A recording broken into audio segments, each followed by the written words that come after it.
An elementary school received a donation of $1,000. The school has 4 kindergarten classes and 3 classes each, grade 1 through 6. Can the money be divided equally among the classes? Explain.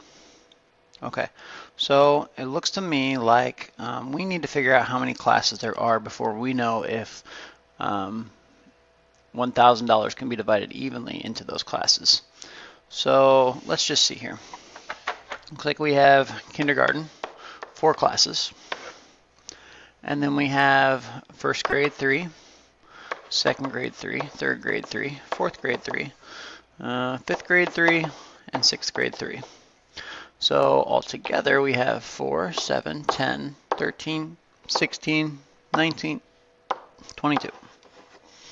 There are 22 different classes. Can the money be divided equally among the classes? Let's find out. There's $1,000 and there's 22 classes. So if it divides evenly, we will know that it can be split evenly.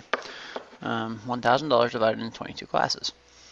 I know that 20 times 5 equals 100, so 22 times 5 is going to be a little too big. So 22 times 4 is probably going to be the appropriate number. If I subtract 88, bring down the 0. Now, let's see if, how many times does 22 go into 120? Well, if 88, then that would be 90, 110. Okay, so 5 would be 110. That would leave me with a remainder of 10. That would be $10, and we need to split that into 22 different classes. So because we have a remainder, to me, divided equally means to a nearest whole dollar, meaning no remainder. It looks to me like there is a remainder. So let's see what the book has to say about this one. Yeah, it says, no, you can't divide 1,000 evenly into 22 classes because that would be 45 with $10 left over. You can't divide $10 evenly into 22 classes. So if we had like a remainder of 11, that might be okay because each class could get 50 cents. But because the remainder is 10, $10 won't divide evenly into 22 different classes. Finally, it says, the seating capacity of a basketball stadium is 5,782. That means that's how many people can sit in the stadium. The seats are arranged in 24 sections, all of the same size. Any seats that are left over from the 24 sections are called priority seating. How many seats are called priority seating? So, perfect.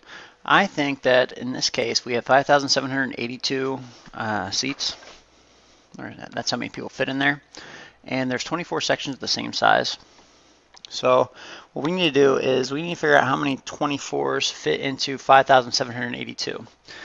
The remainder, or whatever is left over, is called priority seating, and that's the actual question that we are trying to figure out. How many seats are called priority seating? So let's go ahead and divide 5,782 divided by 24, and we'll just do the standard algorithm because I know that's what most of you prefer. I know that 24 goes into 57 twice. I bring down the next number. 24 goes into 98 4 times, and I knew that because I know 4 quarters are in a dollar. 24 is a little less than 25, so it'd be 96.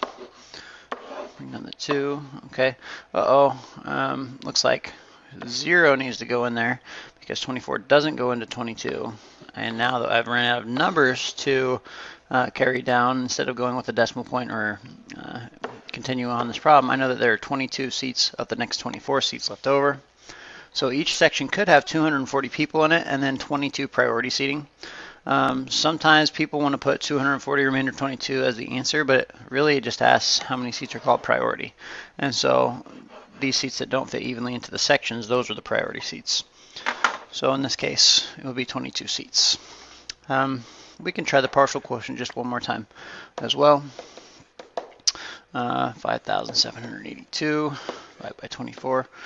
Okay, so 24 times 10 would be 240. That's not even close. So let's do 100. 2,400. Okay, so I know that 100 will definitely fit in there. So minus 2,400. That leaves me with 3,382. Okay, definitely another 2400 will fit in, so that's another 100 per section.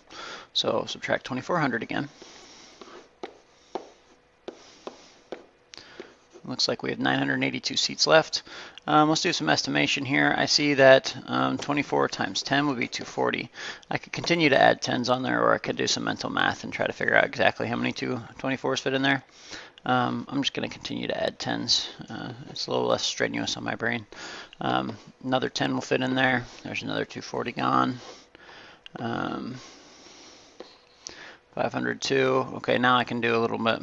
502 is really close to 24 times 20, which would be twice as big as 240. That'd be 480. So I'm going to put a 20 up here. So I'm going to add 20 on. So 502 minus 480. That leaves me with 22, and there aren't any more 24s that are going to fit into 22. So I know that this is what's left over. And this I got for leftovers here as well. 20 plus 10 is 30. 40. 140, 240. So I get 240, 240, remainder 22. Either way I do it, with partial quotient or with standard algorithm. It's really, unless it specifically says use partial quotient or use the standard algorithm, you can use which one you prefer. There may be a question on your quiz that says compare these methods, what's different about them, why do these numbers look different. So you do need to understand which one is which.